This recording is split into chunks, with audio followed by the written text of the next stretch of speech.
चिकित्सक है। तो मैं आप लोग के सामने एक बहुत ही कॉमनली पाई जाने वाली व्याधि है जिसको हम लोग कोष्ठ शीर्षक ऐसे बोलते हैं। तो ये जो क्रोष्ट शीर्षक शीर्ष नाम का जो व्याधि है, यह ज्यादातर वात रक्त जन्य संप्राप्ति से ही होता है। लेकिन वात रक्त और क्रोष्ट शीर्षक में यह बहुत बड़ा अंतर है कि जो रहता है वो जानु संधि में होता है।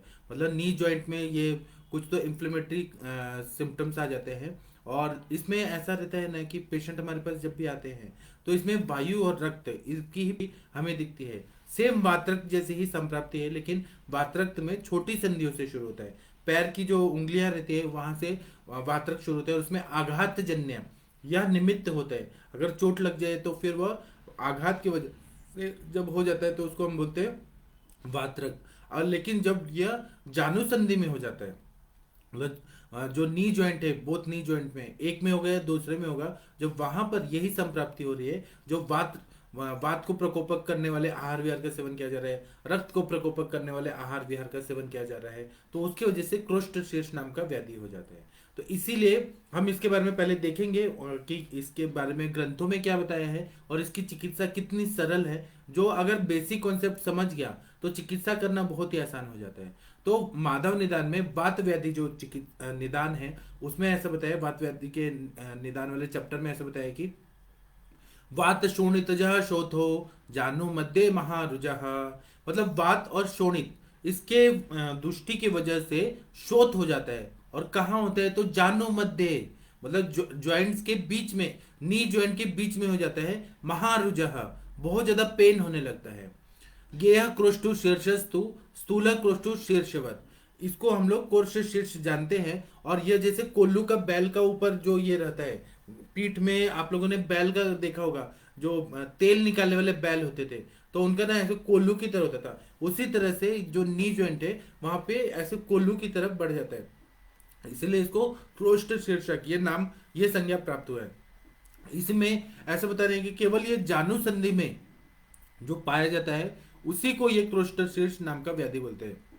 अगर बाकी जगह अगर पाया जाएगा तो उसको हम वातरक्त बोलेंगे। जैसे कि लंबर एरिया में अगर कोई ऐसे वात और रक्त की दृष्टि की वजह से स्टिफनेस आ गया है तो वहां पर वातरक्त बोला जाएगा, जो छोटी संधि में। लेकिन जो केवल जानु संधि में पाया जाता है उसको हम लोग क्रोष्ट शीर्षक ही बोलते हैं। इसमें ज्यादातर वायु और रक्त इनकी दृष्टि हो जाती है। और प्रकुपित वायु जो है, अब शैतान बच्चा है वह सब जगह उपद्रव करेगा। शैतान बच्चा अगर अच्छे संस्कार दे रहते तो वो अच्छा काम करता, लेकिन यह शैतान बच्चा है, इसको शैतानी ही करना है। तो ये क्या करेगा शैतान बच्चा कि रक्त, क्योंकि रक्त प्रकोपक आहार विहार का सेवन किया जा रहा है, जैसे कि दूषित मद्य का सेवन किया जा रहा है, बहुत ज्यादा तिल का सेवन किया जा रहा है, बहुत ज्यादा पित्त को प्रकोप करने वाले मतलब सरसों का तेल, विदाही अन्न, इन सब का प्रयोग किया जा रहा है, बहुत सारे विरुद्ध अन्न का सेवन किया जा रहा है। तो ये रक्त को प्रकोपित, या दाल का सेवन किया जा रहा है, स्मोकिंग किया जा रहा है, अल्कोहल का सेवन किया जा रहा है, तो ये रक्त को प्रकोपित कर देते हैं ये सारे हेतु। और इसके वजह से जो वायु है वह खुद भी शैतान है, और जो गंदा उसको रक्त मिला है, दूषित रक्त मिला है, उसको लेके जाकर और ख विगुण्यता जानु संधि में तैयार हुई है। ख विगुण्यता क्यों तैयार हुई? क्योंकि वात प्रकोपक आहार विहार किया जा रहा है, आहार में रुक्ष अन्न का प्रयोग किया जा रहा है, घी का सेवन कम किया जा रहा है। उसी तरह से इसमें रात्रि जागरण किया जा रहा है, वेगावरोध किया जा रहा है। ऐसे तो तभी वो संधि में वहां पे ख वैगुण्यता तैयार हो जाती है। और जहां ख वैगुण्यता मिल जाएगा वहां व्याधि, यत्र संगो व्याधि तत्रोपजायते, ऐसा जो बोलते हैं, वहां पे वायु रक्त को लेके जाके खुद भी दूषित होता है, खुद भी रक्त से होली खेल लेता है, और वहां से दूषित करके रक्त को और वायु ये दोनों स्थान संशय करके क्रोष्टशीर्ष नाम का व्याधि कर देते हैं। अब इसमें क्या सिम्टम्स दिखते हैं क्रोष्टशीर्ष में, ये और आपके पेशेंट आते ही हैं, आप बस सुन के रखिए। जब भी आपके पेशेंट आए और जानु संधि में ऐसे रेडनेस आए, बहुत ज्यादा ऊपर उठा हुआ रहे, स्वेलिंग रहे बहुत ज्यादा, तो आप परफेक्टली डायग्नोस करिए कि यह क्रोष्टशीर्ष है। इसको और आम वात मत बोलिए। आम वात में क्या रहता है कि ज्वर रहता है और रेडनेस नहीं रहती, बर्निंग नहीं रहता है। इसमें रेडनेस रहेगी, बर्निंग रहेगी। इसी तरह से बहुत ज्यादा संधियों में दाह होता है, बर्निंग सेंसेशन होता है, स्पर्शा सहत्व, थोड़ा भी टच कर लिया तो वह बर्दाश्त नहीं होता है। इसी तरह से तीव्र पीड़ा होती है, बहुत ज्यादा सीवियर पेन होता है। उसी तरह से सूजन बहुत ज्यादा आती है। फिर क्रिया अल्पता, मतलब जो हम लोग बोलते हैं कि extension, flexion, internal rotation, external rotation, abduction, adduction, ये सारे जो मूवमेंट्स है वह पूरी तरह से रेस्ट्रिक्ट हो जाता है। उसी तरह से इसमें कभी कभी ना उष्ण स्पर्श लगता है। अगर पेशेंट को हम लोग बोलेंगे कि आपको कैसा लग रहा है, तो वो बोलेगा कि गर्मी लग रही है। क्यों? क्योंकि पित्त प्रकोपित है। पित्त और रक्त का आश्रय संबंध है। ऊपर से पेशेंट को बोलेंगे कि आप टच करके देखिए, तो वह बोलेगा कि यह जल रहा है हमारे, मतलब इतना बर्निंग होने लगता है, जैसे कोयला रखा है इतना बर्निंग होने लगता है। और ये वात रक्त की होती है। आम वात में क्या होता है, वृश्चिक दंशवत वेदना होती है। और आम बात में शिफ्टिंग पेन होता है, जैसे एक जॉइंट में होगा, फिर दूसरे जॉइंट में होगा, फिर तीसरे, बड़े बड़े जॉइंट्स में होता है। लेकिन ये क्रोस्टोसिस में वायु और रक्त, और ये कंटिन्यू बहुत दिनों तक रहेगा, शिफ्टिंग नहीं होगा, वह कंटिन्यू रहेगा। तो इसलिए हम लोग डिफरेंशियल डायग्नोसिस कर सकते हैं। इसी तरह से जो संधियों में द्रव संचित होने लगता है, मतलब विकृत रूप से जो साइनोवल फ्लूइड है वह बहुत ज्यादा जमा होने लगता है। उसी तरह से पेन जो रहता है, क्योंकि फ्लूइड वहां पे है, तो उसके वजह से बहुत ज्यादा सीवियर पेन होता है, बर्दाश्त के बाहर होता है। और non steroidal anti inflammatory drug जैसे ब्रूफेन, क्रोसिन, पैरासिटामोल, वोवेरॉन, ये सब का इंजेक्शन लेना पड़ता है। पेन किलर, बहुत स्ट्रांग पेन किलर लेने पड़ते हैं। लेकिन पहले के जमाने में पेन किलर नहीं होते थे, तो इसलिए डॉक्टर, आयुर्वेद के चिकित्सक बोलते थे कि बहुत ज्यादा तीव्र, मतलब इतना ज्यादा वेदना होता है कि बर्दाश्त ही नहीं होता है। और जो घुटने हैं दोनों, अपने जो नी ज्वाइंट है, उसमें द्रव संचिति की वजह से ऊपर का भाग ऊपर की तरह आ जाता है, जैसे कि ऐसे हम लोग बोलेंगे, इस तरह का भाग जॉइंट्स में आ जाता है, इसलिए इसको क्रोस्ट शीर्षक बोलते हैं। क्रोस्ट मतलब जो बैल का ऊपर का, जो लोग जो बैल ऐसे आप लोग इमेजिन करिए, जिसका जो कोल्लू है, ये भाग जो ऊपर की तरफ ज्यादा उठा हुआ रहता है। और वैसे बैल जो रहते थे ना, उनको तेल निकालने के लिए ज्यादा यूज किया जाता था, इसलिए बोलते थे कोल्लू का बैल। ये एक मुहावरा है, लोकोक्ति है कि कोल्लू का बैल बनना। तो मतलब बहुत ज्यादा मेहनत करने वाला कोल्लू का बैल।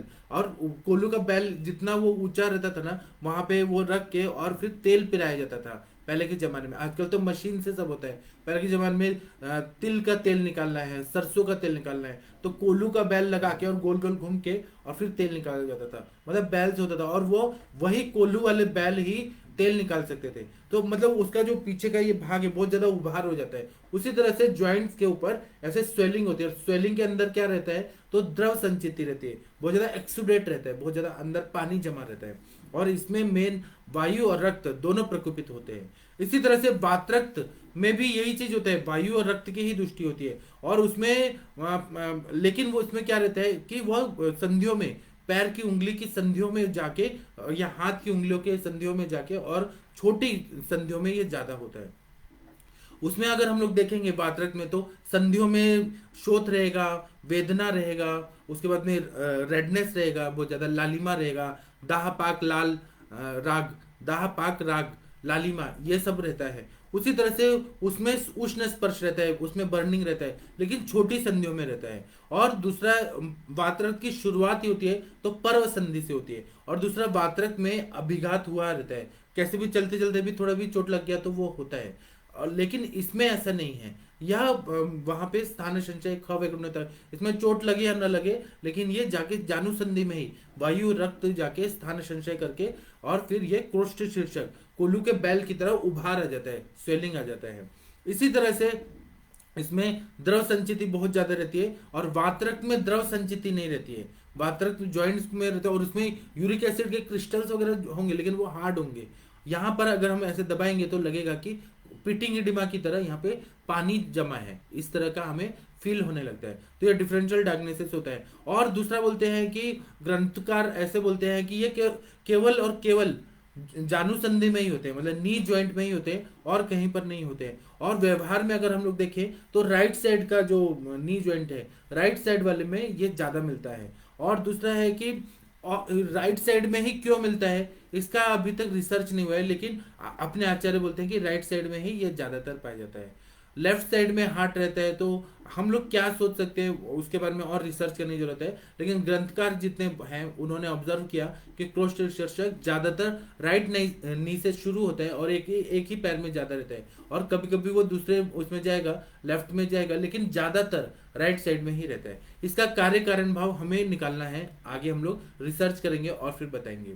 उसी तरह से अब चिकित्सा क्या करना है, तो रोगाः सर्वेपि मंदाग्नो, जितने भी रोग होते हैं इस दुनिया में सब अग्नि के मंद होने की वजह से होते हैं। तो इसमें भी अग्नि मंद तो हुआ ही है, रक्त व स्रोतस अवरुद्ध हुआ है, दूषित रक्त है, वायु का भी कार्य ये हो रहा है, बाधित हो रहा है, इसलिए इसमें आम पाचक सबसे पहले चिकित्सा करनी है।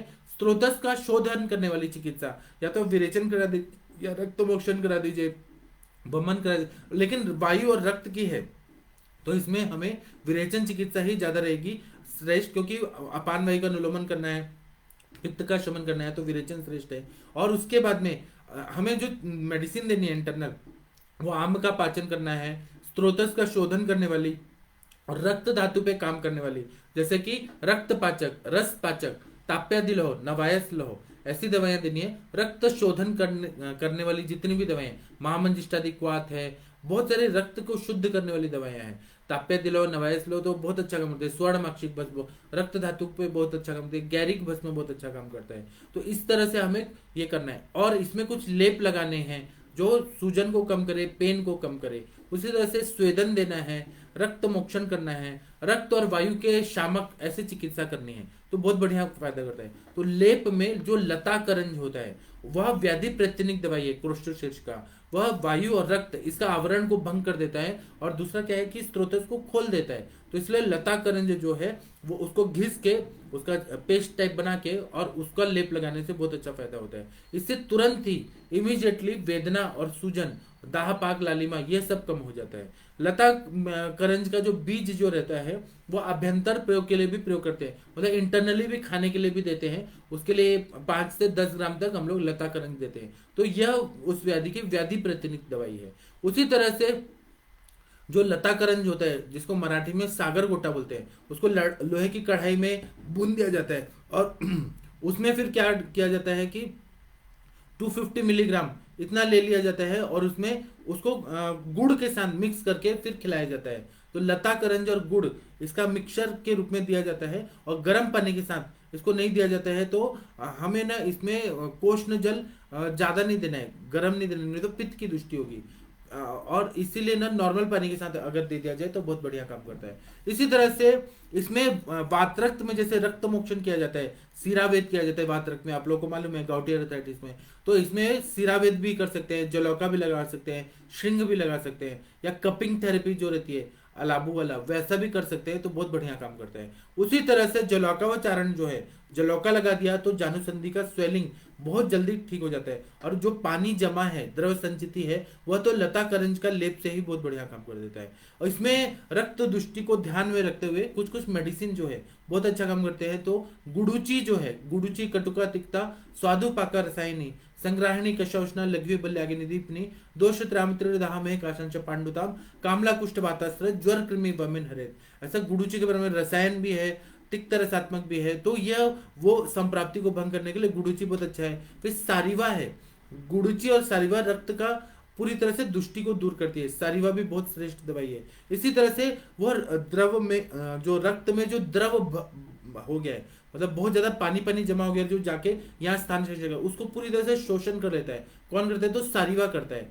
और गुडुची भी पूरी तरह से पानी को सुखा देता है, पानी को सुखा के और यूरिन के थ्रू वो निकाल देता है। इसी तरह से अमृता गुगुल जो है, जो गुडुची से बनता है, Amrita guggul anti inflammatory drug है और बेस्ट ड्रग ऑफ चॉइस है क्रोस्टोशीर्ष के लिए। इसी तरह से कैशोर गुगुल है, क्योंकि कैशोर गुगुल में गुडुची रहता है, और कैशोर गुगुल जो है वो वातरक की चिकित्सा है, वायु और रक्त का आवरण जन्य संप्राप्ति को भंग कर देता है। उसी तरह से रक्तगत आम का पचन करता है, अमृता गुगुल भी रक्तगत आम का पचन करता है, और इसको त्रिफला के काढ़ा के साथ दिए, क्योंकि त्रिफला का काढ़ा जो है एंटी इंफ्लेमेटरी है, मतलब शोथ को कम कर देता है, उसके साथ देते हैं तो बहुत बढ़िया काम करता है। इसी तरह से मृदु विरेचन द्रव्य दे दिया जाए तो बहुत बढ़िया काम करता है। उसी तरह से मृदु विरेचन के लिए एरंड तेल जो रहता है, गंधर्व तेल, वह दे दिया जाए रात को 2 चम्मच से लेके 4 चम्मच तक, जितना पेशेंट का कोष्ठ है उस हिसाब से दे दिया जाए तो बहुत बढ़िया काम करता है। शुंठी और एरंड तेल और गर्म पानी के साथ मिक्स करके पिला दिया जाता है तो बहुत बढ़िया काम करता है।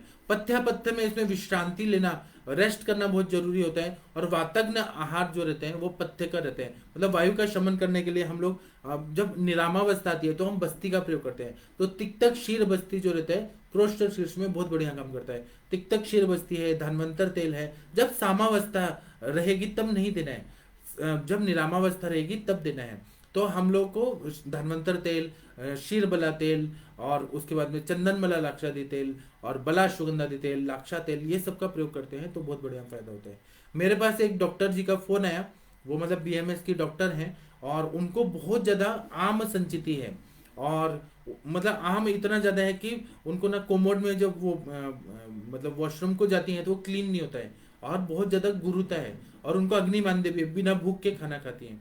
तो उनको अभी कुछ इनफर्टिलिटी का केस है, तो उन्होंने मुझे फोन करके बताया कि अभी मैंने दवाई नहीं भेजा, बस वो अपना बता रही थी अनुभव। वो बता रही थी कि मेरा अग्नि इतना मंद है, और मैंने धन्वंतर तेल का बस्ती लिया, धन्वंतर तेल का बस्ती लेते ही मुझे छाती में जकड़न होने लगा, और ऐसे लग रहा है कि वो पूरी तरह से अटक गया है। तो मैंने कहा कि आप क्यों ले रही हैं, कभी भी अनुवासन बस्ती, मात्रा बस्ती भी ले रही है तो अग्निमांद्यता में नहीं लेना है। तो उन्होंने ये बताया क्योंकि रस्व स्त्रोतस की दृष्टि में बताया है कि हृदय में जकड़न होती है, और बाकी आस्य वैरस्या, अनन्नाभिलाषा, अरोचक, अश्रद्धा, ये सब तो है ही, खाना खाने का मन नहीं करेगा, अरुचि आएगा, कटुकास्यता रहेगा, तिक्तास्यता रहेगा, ये सब तो बताया ही है। ऐसे सारे कंडीशन तो रहते ही हैं, लेकिन हृदय, रस्व स्त्रोतस का मूल स्तन क्या है, तो हृदय है। जब आम इतना ज्यादा है तो आप तेल का बस्ती लेंगे, तो तेल और आम जाके मिलके हृदय को और जकड़न कर देंगे। तो मैंने उनको कहा कि आप रुक जाइए और लंघन करिए, जितना लंघन करेंगी, आपको 5 दिन, 6 दिन, 7 दिन, 8 दिन लंघन करना है। और लंघन के लिए मैंने उनको कहा कि आपको ऐसा लगता है कि कुछ नहीं खाए तो तकलीफ होगा, तो आप मूंग दाल का यूश बनाइए और उसको पीजिए। सुबह के टाइम पे आप चावल का मंड पीजिए, और इसी तरह से आप 7 दिन तक निकालिए, या तक्र पी के रहिए। और फिर मैं उनको आम पाचक वटी दूंगा, अग्नि बढ़ेगा, भेजूंगा यहाँ से, फिर उसके बाद में क्या होगा कि उनका अग्नि बढ़ेगा, तब उनको मात्रा बस्ती सूट करेगा। इसीलिए आप लोग श्रेष्ठ चिकित्सक है, जब आमावस्था है, जब भूख नहीं लग रही है, तब बिल्कुल भी मात्रा बस्ती भी है तो उसको देने का कोशिश मत करिए, नहीं तो पेशेंट जो है उसका कंडीशन डेटोरिएट होगा। तो इसीलिए हमें दीपन पाचन से और अनुलोमन से चिकित्सा शुरू करनी चाहिए। अगर कॉन्स्टिपेशन वाले भी पेशेंट है तो हमें मात्रा बस्ती एक बार दे दिया तो दे दिया तेल का, लेकिन डेली डेली नहीं देना चाहिए, नहीं तो अग्निमांद्यता बहुत ज्यादा होती है और उससे और व्याधियां बढ़ जाती हैं, हार्ट अटैक तक आता है, एंजाइना पेक्टोरिस, फिर मायोकार्डियल इंफार्क्शन, हार्ट फेलियर, ये सारे कंडीशन हो जाते हैं। इसी तरह से एक और मेरे को डॉक्टर जी का फोन आया कि उनके कोई रिलेटिव हैं, वो नासिक से एक डॉक्टर ने फोन किया, तो उनके एक रिलेटिव है, उनको कार्डियोमेगाली हो गया है, हार्ट जो है ना वो पूरी तरह से बलून की तरफ फूल गया है। तो इसको आयुर्वेद में हृदय व्यास बोलते हैं। अब व्यास जो है ये क्यों हुआ है, तो वो वेगावरोध जन्य संप्राप्ति है, वेगों का अवरोध करते थे और वह अपान वायु विगुणित होकर हृदय में गया और पूरी तरह से हार्ट को बलून की तरह एक्सपांड कर दिया। अब इसकी चिकित्सा क्या बताया है कि हम तेल का बस्ती दें, काढ़ा का बस्ती दें, तो वायु को निकालते रहते हैं, वायु को शमन करते हैं, तो हार्ट जो बढ़ा हुआ है वो पूरी तरह से नॉर्मल आ जाएगा। कितना सिंपल है, दीपन पाचन द्रव्य वगैरह देके कर सकते हैं। तो लेकिन उन्होंने एलोपैथी डॉक्टर्स को दिखाया, सारे कार्डियोलॉजिस्ट बोलते हैं कि आपका कार्डियोमेगाली है, हार्ट फेल हो चुका है और केवल 15% ही इसका वर्किंग है। तो उन्होंने फिर किसी आयुर्वेदिक डॉक्टर से सलाह लिया, जो आयुष दर्पण के ही हैं, लेकिन वो डरपोक डॉक्टर है, मैं किसी का नाम नहीं लूंगा, मैं बस बता रहा हूँ। तो वो डरपोक डॉक्टर वो बोल रहे कि 15% अगर हार्ट काम कर रहा है और इसमें बस्ती दिया तो हार्ट तो पूरी तरह से बंद होके डेथ हो जाएगी, जबकि ऐसा नहीं होता है आयुर्वेद में। आयुर्वेद में भरोसा रखिए, दीपन पाचन करके, आम का पचन करके और हम लोग बस्ती देंगे तो वो वायु निकलती जाएगी, पेशेंट ठीक हो जाएंगे। तो कभी भी बस्ती देने से हार्ट बंद हो गया ऐसा कभी भी नहीं हुआ, और दीपन पाचन करके अगर दिया है तो बिल्कुल भी नहीं होता है, तो डरने वाली कोई भी बात नहीं है। और कार्डियोमेगाली जो है, आप लोग अगर वाग्भट संहिता में देखेंगे, दोष विद्यते उसमें बताया है कि स्त्रंस होना मतलब प्रोलैप्स होना, डिसलोकेट होना, स्त्रंस, भ्रंश, व्यास, व्यध, तोद, ये सारी जो कंडीशंस रहती है शरीर में, यह वायु के वजह से होती है। अब वायु का प्रकोपक आहार विहार में ठंडा पानी पीना, ठंडी में रहना बहुत ज्यादा, एसी का खाना खाना, उसी तरह से रात्रि जागरण करना, अति मैथुन करना, दिन में सोना, ये बहुत सारे कंडीशन है। दिन में सोना तो कफ बढ़ाता है लेकिन वायु को भी वो प्रकोपित करता है। वेगों का अवरोध करना और काम शोक भय में रहना, काम शोक भयात वायु, ऐसे कंडीशन बहुत सारी होती हैं जिसके वजह से वायु प्रकोपित होता है। और शैतान बच्चा जो वायु है वह बहुत सारी व्याधियां करता है और वो हृदय में जाके कार्डियोमेगाली की है। आज हमारा जो कोर्स शीर्षक है, इसमें वायु जो है वह रक्त को दूषित करके और जाके जानुसंधि में जाके संचित हो रहा है वात्रक्त जैसे ही संप्राप्ति है लेकिन स्थान भेद है, इसलिए इसको हम लोग क्रोष्ठ शीर्षक बोलते हैं। और जो बैल का कोल्हू रहता है उस तरह से ऊपर आ जाता है, इसलिए इसको क्रोष्ठ शीर्षक ये व्याधि बोलते हैं। और इसकी चिकित्सा जब हम लोग करते हैं तो आम पाचन, क्योंकि उपस्तंभित वायु है, मतलब साम वायु है, आम युक्त वायु है, उसका पाचन होना बहुत जरूरी है, सामता को दूर होना जरूरी है, और वायु को शुद्ध करना जरूरी है। शैतान बच्चा और गधा अगर मिल जाए तो उसको बोलते हैं साम वायु। शैतान बच्चा और गधा, तो हमें दोनों को पहले तो सेपरेट करना है, नहीं तो वो क्या करेगा कि गधे के साथ रहेगा तो गधे जैसे काम करेगा, थोड़ा स्लो भी हो जाएगा और उसमें उतनी और शैतानी भी करेगा। और गधा भी है वह शैतान बच्चे के साथ रह के शैतानी करेगा। तो इनको सेपरेट करना। आप लोग एक क्लासरूम में ऐसा सॉरी, मुझे एक सेवन की बात याद है कि जब मैं सेवन क्लास में था तो क्या होता था कि हमारे क्लास में बैक बेंचर्स बहुत सारे बॉयज होते थे। वो लोग क्या करते थे कि जब हमारे टीचर पढ़ाते थे केंद्रीय विद्यालय नंबर 3 में, यहाँ पे एयरफोर्स स्टेशन में है, तो वो लोग क्या करते थे सॉरी, वो लोग क्या करते थे कि बहुत ज्यादा ना बातें करते रहते थे। टीचर पढ़ा रहे हैं कुछ और, बैक बेंचर्स अपने में बात करते रहते थे और साथ में ही मस्ती करते रहते थे। वो लोग क्या करते थे कि कुछ तो ऐसे खेल रहे हैं। उस टाइम पे मोबाइल वोबाइल नहीं रहता था ना, आजकल तो बच्चे मोबाइल पे खेलते हैं। उस टाइम पे और शैतान बच्चे पहले भी होते थे और अभी भी होते हैं, लेकिन सबका मोड जो है शैतानी करने का सब अलग अलग होता है। तो वो लोग ना कुछ तो ऐसे बुजुर्ग बुजुर्ग बात करते रहते थे, कुछ ऐसे प्लस और माइनस वाला गेम खेलते रहते थे। ध्यान नहीं होता था कि टीचर क्या बोल रहे हैं। उनको बैक बेंचर्स को खड़ा किया जाता था कि हमने क्या पढ़ा है बताओ, तो नहीं आता था। और वो लोग ना जो ये लंच टाइम होता था, रिसेस का टाइम होता था, उसमें भी बहुत बहुत ज्यादा धाड़ धूड़ तोड़ना फोड़ना बहुत करते थे। तो हमारे एक सर थे, उन्होंने क्या किया, वो हमारे क्लास टीचर थे सर, उन्होंने क्या किया कि बच्चों को सेपरेट करना है। जो मैं बोल रहा हूँ ना, साम वायु को, गधा बच्चा और शैतान बच्चा को सेपरेट करना है। तो सेवन के उस टाइम पे हम जो हमारे वो थे ना, उन्होंने कोई कोई लड़कियों को पसंद किया था कि वो मेरी वाली है। वो बोलता था वो मेरी वाली है, वो मेरी वाली है। तो सर ने क्या किया कि शैतान बच्चों को मतलब सेपरेट करना है। तो सर ने क्या किया कि एक लड़का एक लड़की, एक लड़का एक लड़की, सबको ऐसे बैठा दिया। सॉरी, सॉरी, मुझे हंसी आ रहा है, मुझे वो इंसिडेंस याद आ गया। तो ना क्या हुआ कि सबको अलग अलग कर दिया। जो दो लड़कियां थी वो टॉपर आती थी, बहुत ही एकदम सिंसियर रहती थी, डिसिप्लिन में रहती थी, और वो क्लास में फर्स्ट और सेकंड आती थी, और वो किसी बॉयज से बात नहीं करती थी, एकदम मतलब एकदम ऑफिसर की बेटी थी। और ये सारे एयरमैन के बच्चे थे। दूसरे बच्चे जो बहुत शैतानी करते थे। और ऑफिसर की लड़कियां कैसे होती, एकदम डिसिप्लिन में रहना, एयरफोर्स के ऑफिसर की बेटियां बहुत डिसिप्लिन में रहती थी। तो अब लड़कियों को पता चला कि सर ने ऐसे लाइन में खड़ा किया, सारे बॉयज सारे गर्ल्स, उनको दो दो करके, बॉयज गर्ल्स बैठेंगे साथ में। मुझे भी बैठाया लेकिन मेरे को कुछ नहीं। वो मेरे एक क्लासमेट की बड़ी बहन थी, वो हमारे क्लास में ही पढ़ती थी, तो उनके साथ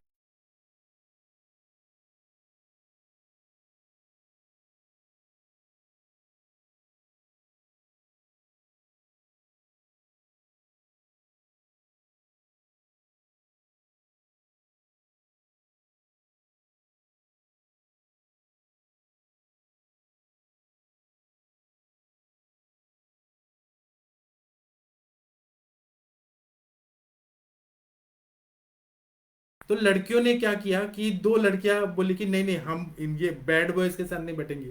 वो दोनों बैठ गई, और वो फिर दो बॉयज आ गए। फिर वही हुआ कि जिसके लिए सबको अलग अलग किया, कि दो लड़के दो लड़कियां अलग अलग नहीं। तो वो फिर ना लड़कियां बैठ गई।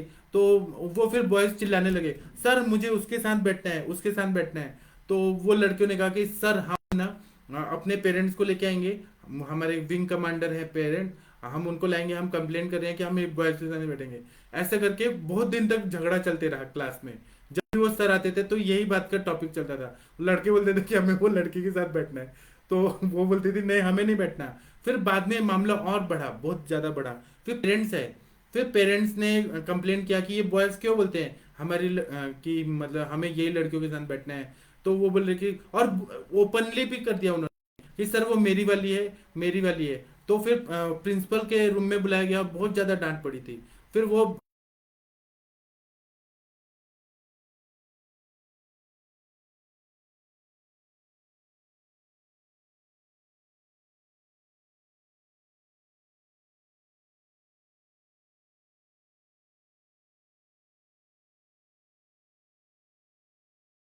का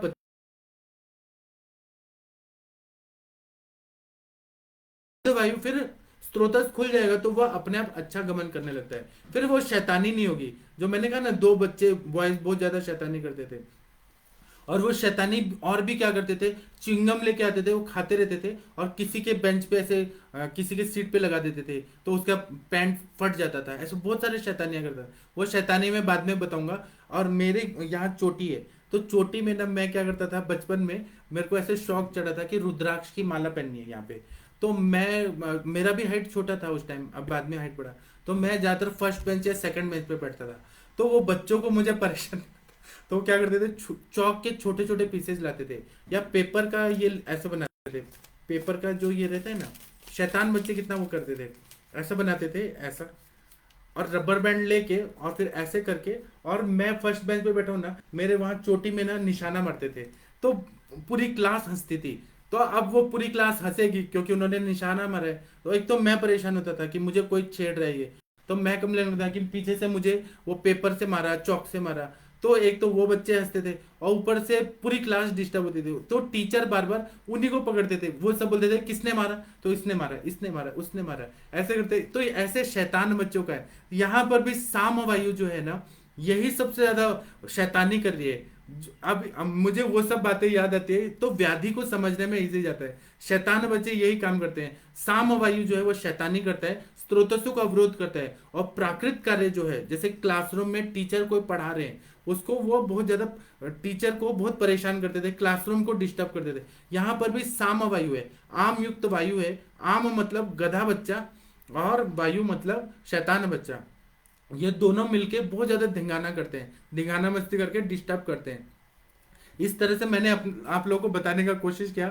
बीच बीच में मुझे हंसी आए, उसके लिए मैं क्षमा प्रार्थी हूँ, लेकिन आप लोगों को समझाना, इजी वे में बताना बहुत।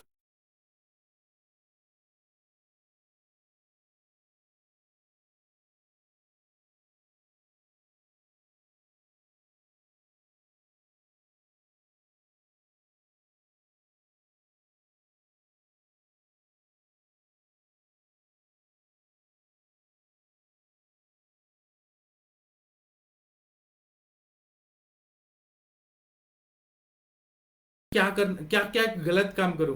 अच्छे बच्चे रहते हैं वो सोचते हैं हम क्या क्या अच्छे काम करें, और गंदे बच्चे रहते हैं वो सोचते हैं क्या क्या गंदे काम करें। तो इसी तरह से शैतानी का ये है सारा।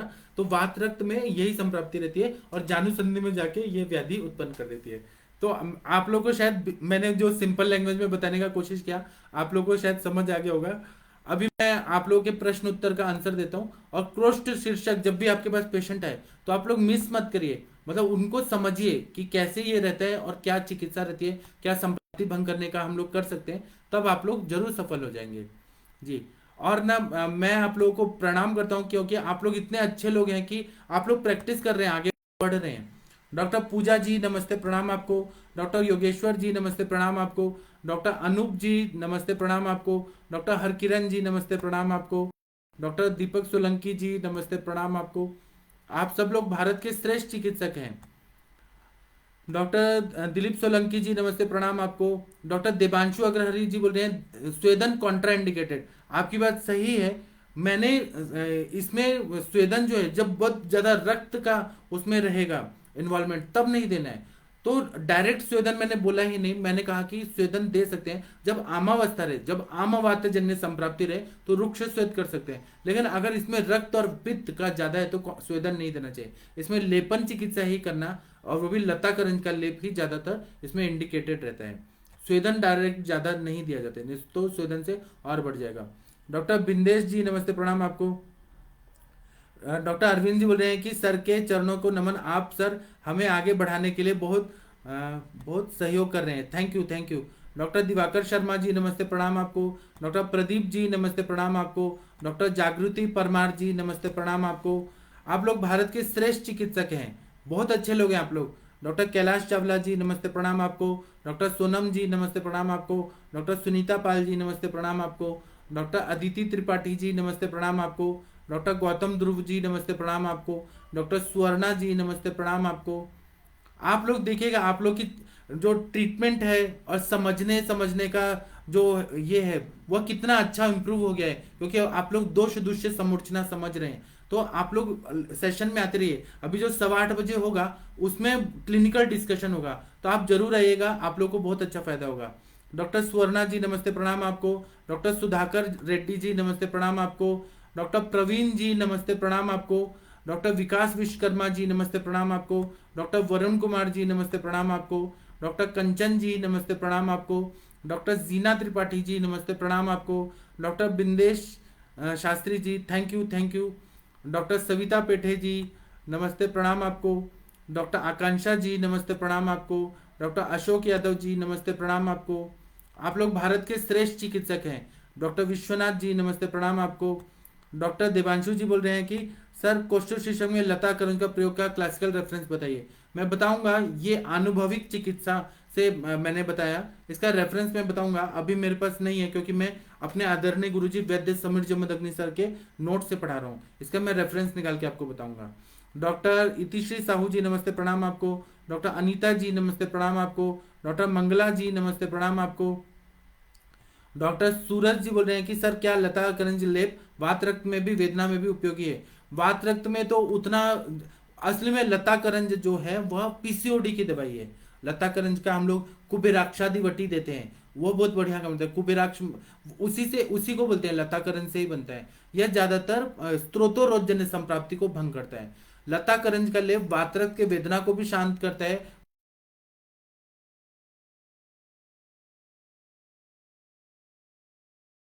प्रतिनिक अगर देखे तो, और लता करंज जो है वो क्रोष्ट शीर्षक में, क्योंकि यहाँ पर अंदर द्रव संचिति है, तो लता करंज थोड़ा उष्ण रहता है, उसका प्रयोग ज्यादा। और पीसीओडी में भी जो सिस्ट होता है, पॉलीसिस्ट, वहां पर भी पानी जमा रहता है सिस्ट के अंदर, तो वो पानी को सोखने के लिए वह ज्यादा उपयोग, इसलिए लता करंज का प्रयोग जिस तरह से पीसीओडी का सिस्ट को डिसॉल्व करने के लिए उपयोग होता है, उसी तरह से यहाँ पर उपयोग करने से ज्यादा फायदा होता है। वात रक्त में पानी तो जमा नहीं होता है, तो उसका डायरेक्ट इफेक्ट होता है कि नहीं होता है?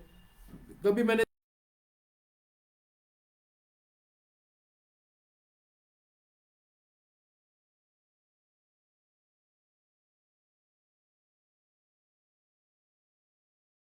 तो मैं कुछ बता नहीं सकता हूँ, इसके लिए मैं और करके देखूंगा, पूछूंगा अगर कहीं करते, लेकिन मैंने कभी देखा नहीं है कि लता करंज का प्रयोग गाउटी अर्थराइटिस में लेप, केवल क्रोस्ट शीर्षक में ही होता है। और मैंने उसका आप लोग को ये भी बता दिया कि क्यों ऐसा होता है।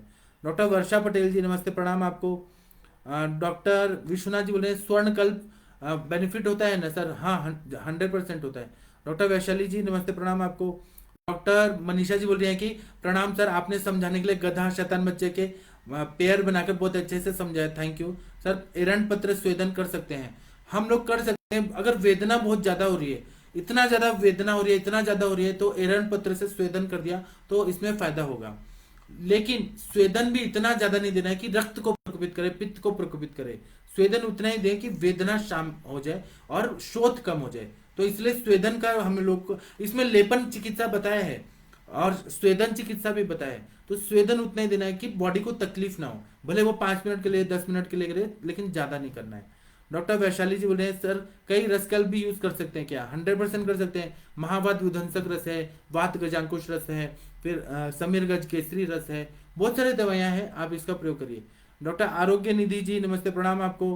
डॉक्टर बिंदेश शास्त्री जी का है कि डॉक्टर पाठक जी प्रणाम, I am from London, can I bring my elder brother who has severe neck pain and pain radiating to arms and ear ringing in online session? 100% you can bring, and we can take his all the case taking and we can proceed। और हम लोग संप्राप्ति भी समझ सकते हैं, हम लोग हेतु भी समझ सकते हैं, दोष दुष्य समर्चना भी समझ सकते हैं। आप उनको लेके आइए, हम लोग डिस्कस करेंगे। डॉक्टर सिंह जी, मनोहन सिंह जी नमस्ते प्रणाम आपको। डॉक्टर देवांशु अग्रहरि जी बोल रहे हैं कि लता करंज विषम ज्वर विषम ज्वर नाशक भी है, आयुष 64 टैबलेट में लता करंज है। आपका बात सही है, लेकिन वात रक्त में इसका डायरेक्ट प्रयोग ना करें, क्योंकि यह उष्ण रहता है और आम का पचन करेगा, लेकिन रक्त को दूषित कर दिया तो वात रक्त में प्रॉब्लम हो सकता है। क्रोष्ट शीर्षक में जल संचिति होता है, जल को सुखाना है। आप विषम ज्वर में कर रहे हैं तो वायु का शमन करेगा, आम का पचन करेगा, तो आयुष 64 में ठीक है। डॉक्टर नीलम जी बोल रहे हैं कि कैन डायबिटिक पेशेंट ईट गुड़? नो, कभी नहीं देना है, गुड़ तो नहीं देना है, उससे तकलीफ होता है। डॉक्टर बिंदेश शास्त्री जी नमस्ते प्रणाम आपको। डॉक्टर सूरज जी बोले कोशिश में रक्त पाचक भी उपयोगी रहेगा, 100% रहेगा, क्योंकि रक्त जहाँ है रक्तगत, क्योंकि स्त्रोतस की दृष्टि है तो रक्त वह स्त्रोतस की ही दृष्टि है, उसमें रक्तगत आम का पचन करें, इसलिए मैंने कैशोर गुग्गुल बोला, अमृता गुग्गुल बोला, और रक्त का प्रसादन करने वाली दवाइयाँ, रक्त का शोधन करने वाली दवाइयाँ, विरेचन, सारा रक्त पे ही काम करना है यहाँ पे। जीवने गण का काढ़ा, जीवक ऋषभक मेधा महामेधा काकुली शिर काकुली मुदगपर्णी माशपर्णी जीवंती यष्टि मधु। जी, डॉक्टर जया जी बोल रही हैं कि सर कोष्ठ शीर्ष संधिवात में डिफरेंस। देखिए ये संधिवात का ही टाइप है क्रोष्ठ शीर्षक, लेकिन संधिवात में उसमें वायु जो रहता है डिजेनरेटिव चेंजेस, क्षयात्मक संप्राप्ति रहती है, और इसमें कैसा है कि वायु और रक्त इसका आवरण जन्य संप्राप्ति है, और वायु और रक्त दोनों दूषित हैं। संधिवात है ही इसमें, लेकिन आवरण जन्य संप्राप्ति है, और जो संधिवात है वो क्षयात्मक संप्राप्ति है, ये आपको शायद समझ गया होगा। डॉक्टर रवि कुमार सिंह जी नमस्ते प्रणाम। सर आपको अष्टांग हृदय के सेशन में रोज पुकारा जाता है, आप नहीं आते हैं सर, क्योंकि यंत्र विधि चल रहा है और आप पीएचडी किए हुए हैं, बनारस के बहुत बढ़िया डॉक्टर हैं, तो प्लीज आपसे हाथ जोड़ के विनती है कि आप अष्टांग हृदय के सेशन में जरूर आया करिए, थोड़ा सुबह जल्दी उठा करिए, नहा धो के आया करिए, क्योंकि आपसे बहुत सारे क्वेश्चन पूछने के लिए लोग आतुर रहते हैं कि हम सर से पूछेंगे, क्योंकि शल्य चिकित्सक कोई भी नहीं है और हमारा यंत्र विधि का जो चैप्टर है वो चल रहा है। तो अभी मैं अपना सेशन बंद करता हूँ और मैं अपना नंबर देता हूँ, किसी को कोई भी डिफिकल्टी आ रही है तो आप लोग पूछ सकते हैं। मैं जो ये सिंपल सिंपल वर्ड में शैतान बच्चा गधा ये सब बताता हूँ तो आप लोगों को वो कैच होता है, वो दिमाग में आ जाता है, तो फिर व्याधि को समझना और याद रखना इजी जाता है। अगर मैं आऊँगा और मैं केवल प्राप्ति पढ़ूंगा आप लोग को समझ नहीं आएगा, जैसा कि नॉर्मली कॉलेजेस में होता है, तो फिर वो फिर कुछ मज़ा नहीं आता। हमें तो सिंपल लैंग्वेज में पढ़ाना चाहिए, सिंपल लैंग्वेज में प्रैक्टिस भी करना चाहिए ना, तो हमें बेसिक कॉन्सेप्ट समझाना चाहिए, फिर बड़े बड़े जो बीमारियां हैं वो इजीली ठीक हो जाते हैं। हमें एलोपैथी के डॉक्टर्स की जरूरत ही नहीं पड़ेगी क्रॉनिक डिजीजेस को ठीक करने के लिए, इतना इजीली आयुर्वेद से ठीक होता है, केवल हमें एलोपैथी का इन्वेस्टिगेशन का जरूरत पड़ता है। और दूसरा है कि इमरजेंसी में एलोपैथी की जरूरत पड़ती है, लेकिन आयुर्वेद में कैसा है कि आयुर्वेद का बेसिक चीज समझ गए जो आप लोग कर रहे हैं तो हमें इजीली सब व्याधियाँ ठीक करना बहुत इजी जाता है। तो मैंने अपना इंटरेक्टिव सेशन का आईडी पासवर्ड दे दिया है, 8:15 बजे आप लोग जूम पे आ जाइएगा और आप लोग डिस्कस करिएगा। जो लोग अपने पेशेंट को लाना चाहते हैं वो मुझे मैसेज कर दीजिए कि हम लाना चाहते हैं, या चैट बॉक्स में लिखिए, मैं उनका नाम पुकारूंगा और इंटरेक्टिव सेशन में हम लोग उनको बुला के केस टेकिंग करेंगे, ठीक है। तो डॉक्टर सूरज जी नमस्ते प्रणाम आपको। अब मुझे जाने दीजिए थोड़ा ब्रेक के लिए। प्रणाम सभी लोगों को, कोटि कोटि प्रणाम, नमस्ते।